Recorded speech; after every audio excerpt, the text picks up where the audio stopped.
di yaumil akhir nanti setiap orang akan menerima rapotnya masing-masing, ya, apa yang dia lakukan di dunia. Orang-orang beriman, ya, orang-orang yang soleh, orang-orang yang bertakwa, mereka akan menerima kitab itu dengan tangan kanannya dari depan. Iqra kitabaka, dibaca kitab kalian, kafa binafsika al-yawma 'alaika hasiba. Jadi bacalah ini kitabmu, ya, dan cukuplah dirimu sendiri pada waktu ini, maksudnya pada hari itu, ya, pada hari kiamat itu sebagai penghisab, sebagai penghitung. Jadi orang-orang yang beriman, orang-orang yang mempunyai ketakwaan, kesolehan, dia akan menerima kitabnya dengan tangan kanannya dari depan. Sementara ada orang-orang beriman yang meskipun dia beriman, tapi dia menjadi bagian dari orang-orang yang fasik. Fasik itu dosa besar, dolim, fasik itu dosa besar, tapi dia masih punya keimanan. Ya, mereka tetap akan menerima dari tangan kanan, tapi dari belakang, dari punggungnya. Ya, jadi ini yang akan terjadi nanti. Nah, beda dengan orang-orang kafir. Jadi orang-orang kafir itu adalah orang-orang yang nanti di hari kiamat mereka akan menerima dengan tangan kirinya. Ya, jadi ini sekarang yang jadi perdebatan juga nih, kata-kata kafir. Jadi Ustaz Abdul Somad itu di Singapura ditolak. Ada yang mengatakan karena Ustaz Abdul Somad sering mengkafir-kafirkan orang. Jadi kalau kita sering ngaji, kalau kita minimal sering baca Quran, ya, Allah itu sering kali menyebut kata kafir di sini, Pak. Ya, Allah itu berulang kali menyebut kata kafir. Untuk siapa? Untuk orang yang tidak mengimani Allah dan Rasulnya. Orang yang tidak mengimani Islam, yaitu kafir disebut oleh Allah Subhanahu Wa Taala. Jadi nggak bisa dirubah itu. Ya, nggak bisa dirubah, nggak usah diotak-atik. Ya, kan sekarang ini lagi ada upaya itu, gitu, dengan alasan toleransi dan sebagainya. Nggak bisa begitu. Kalau dakwah itu, ya, menyampaikan apa yang harus mereka dengar, bukan menyampaikan apa yang mereka ingin dengar. Itu prinsip, Pak. Ya, katakan apa yang ada dalam Al-Quran. Ya, saya seringkali mungkin dianggap agak keras ya kalau ngomong ya. Tapi itu bukan dari saya, itu dari Allah itu. Allah katakan jelas kok, innal ladzina kafaru min ahlil kitabi wal musyrikina fi nari jahannam khalidina fiha. Bahkan kemudian Allah katakan ulaika syarrul bariyah. Ini kan udah vonis, Pak. Orang-orang kafir itu, ya, orang-orang yang tidak mengimani Islam itu ada dua. Pertama dari min ahlil kitab. Min ahlil kitab itu Yahudi Nasrani. Di luar Yahudi Nasrani disebut dalam ayat surat Al-Bayyinah, itu kan ayat 8 itu, ya, wal musyrikin, orang-orang yang bukan dari golongan ahlul kitab, semua masuk neraka itu. Ya. Innal ladzina kafaru min ahlil kitab wal musyrikina fi nari jahannam. Ya, masuk neraka mereka. Khalidina fiha, kekal di dalamnya. Ya. Ulaika hum syarrul bariyah. Jadi dikatakan seburuk-buruk makhluk. Kenapa? Karena akal mereka tidak digunakan, Pak. Itu kata-kata yang jelas dari Allah Subhanahu wa taala. Bahkan Allah perintahkan pada baginda Nabi, "Qul ya ayyuhal kafirun." Katakan ya Muhammad, wahai orang-orang kafir. Ya. La a'budu ma ta'budun. Ya, tidak mungkin aku menyembah Tuhan kalian. Wala antum abiduna ma'bud, dan kalian juga tidak akan menyembah Tuhan. Dan sering disampaikan oleh orang-orang tapi dengan maksud yang berbeda. Lakum dinukum waliyatin, itu maksudnya apa? Agamamu, agamaku, agamaku, kan begitu. Artinya ini adalah bahwa antara orang beriman dengan orang-orang yang tidak beriman itu memang jelas perbedaannya. Ya.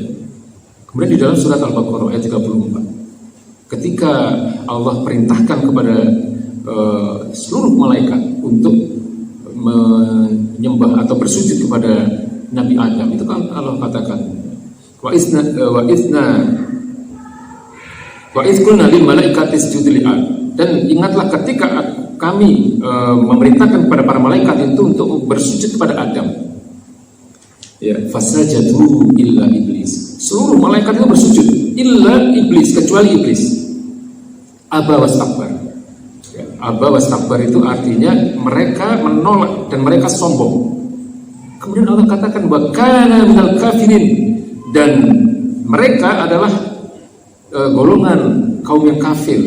Wa kana minal kafirin. Karena apa? Karena mereka menolak perintah Allah dan mereka sombong terhadap apa yang telah diperintahkan oleh Allah Subhanahu wa taala. Ya. Jadi kembali ke Ustaz Abdul Somad tadi ya, bukan karena itu sebenarnya beliau ditolak di Singapura, karena memang ada alasan politis. Kita nggak tahu lah, karena kalau sudah kerjaan intelijen ya kita nggak tahu ya. Tapi kemudian dikait-kaitkan dengan persoalan-persoalan yang sebenarnya nggak ada hubungannya. Gitu. Ya, jadi kata-kata kafir itu sesuatu yang memang kalau dalam bahasanya apa istilah bahasa itu sudah terminologi dalam Islam yang sudah baku, nggak bisa diganti dengan apapun, nggak bisa. Ini kan halus sekali loh Pak. Kata kafir itu halus sekali itu. Kata-kata kafir itu dari kata kafaro, yakfuru. Kafaro itu artinya menutup. Ini namanya cover, penutup. Ya. Jadi sudah teradaptasi ke dalam bahasa Inggris juga. Jadi orang-orang kafir itu orang yang menutup diri dari iman Islam. Orang yang ingkar terhadap keimanan Islam. Ini kan halus sekali dibanding istilah domba-domba tersesat misalnya, atau dibanding istilah al-ghoyim. Orang Yahudi itu menyebut selain Yahudi itu al-ghoyim, makhluk yang hina. Nah, di antara domba tersesat, al-ghoyim dengan kata kafir yang paling halus kan kafir, Pak. Ya, jadi kafir itu tidak perlu dipermasalahkan karena itu dari sisi bahasa sangat biasa. Ya. Nah, di antara orang-orang yang kafir di sini disebutkan bahwa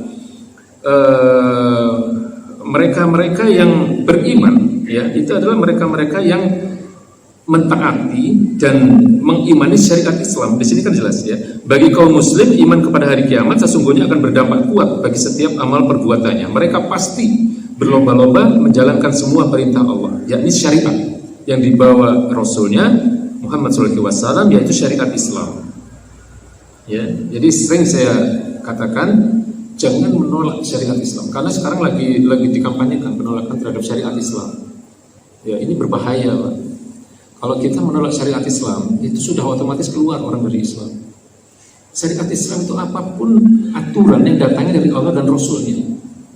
Ya, baik itu persoalan individu, pribadi, ya, ibadah dan seterusnya, atau dalam persoalan muamalah, ya, persoalan apapun itu syariat Islam. Kita ini sedang melaksanakan syariat Islam itu. Tolabul ilmi itu syariat Islam, sholat itu syariat Islam, puasa syariat Islam, ya. Amanah, jujur itu syariat Islam. Ya. Nah itu kan yang terkait dengan persoalan pribadi. Tapi ada persoalan yang terkait dengan muamalah, persoalan hubungan antar manusia. Ada ekonomi Islam, ada hukum-hukum Islam, ada pemerintahan Islam, ada politik Islam, ya, dan seterusnya yang terkait dengan hubungan antar manusia. Itu juga ada syariat-syariat Islam. Cuman tidak bisa kita laksanakan sepenuhnya. Nah, ketika itu tidak bisa kita laksanakan sepenuhnya, jangan pernah menolak dalam hati ini. Ya, harus kita imani kebenarannya. Ya, itu yang dikatakan dalam paragraf itu, bahwa ketika orang menolak syariat Islam, maksudnya jadi kafir, bahaya sekali.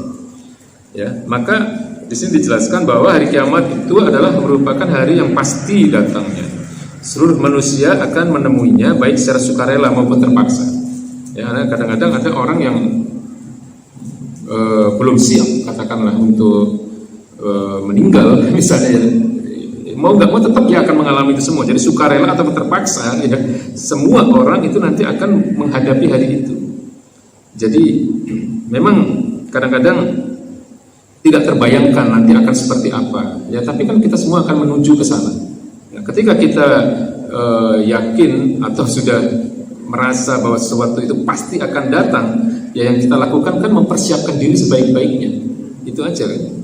Mempersiapkan diri sebaik-baiknya, sebagaimana yang dinyatakan oleh sahabat Nabi yang mulia dari Ali bin Abi Thalib radhiyallahu anhu, ya, istidadu li yaumir rahim, senantiasa mempersiapkan diri untuk menghadapi hari penggiringan atau hari akhir nanti. Nah, sesungguhnya siksaan maupun kenikmatan yang diterima setiap manusia itu merupakan akibat logis dari seluruh amal perbuatannya selama hidup di dunia.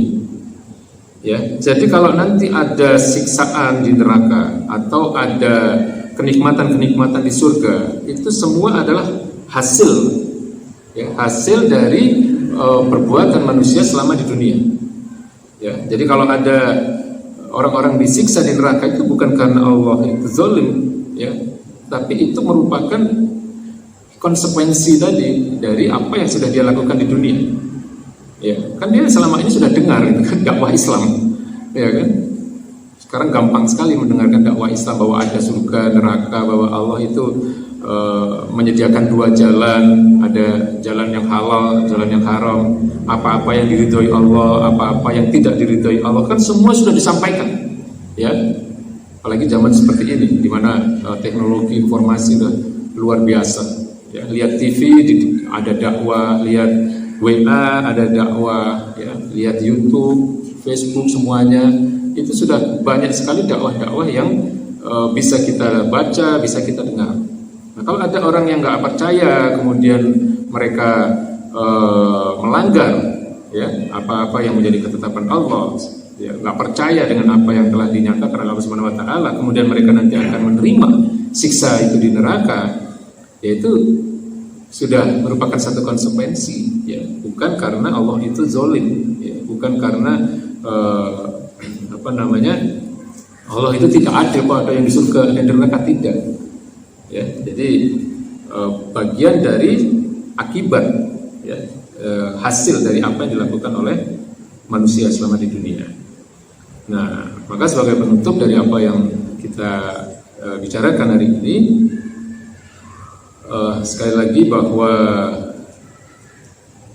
kematian itu kan satu hal yang pasti datang, dan kita adalah bagian dari orang-orang yang mengimani bahwa surga itu ada, neraka itu ada. Maka untuk mencapai surganya Allah Subhanahu Wa Taala, Allah telah jelaskan wa hadainahun najdain.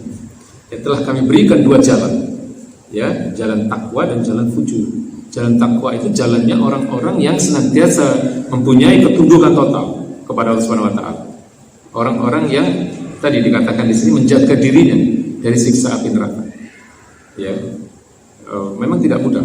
Ya, karena hari ini kita menghadapi segala sesuatu itu semuanya tidak berdasarkan Islam. Kalau kita lihat TV itu, Masya Allah, itu bisa setiap detik dosa ya, kita melihat TV itu, ya. Ya, tapi gimana? Memang kadang-kadang sulit, ya. Istighfar aja, Pak. Karena luar biasa kan, di jalan juga begitu kan.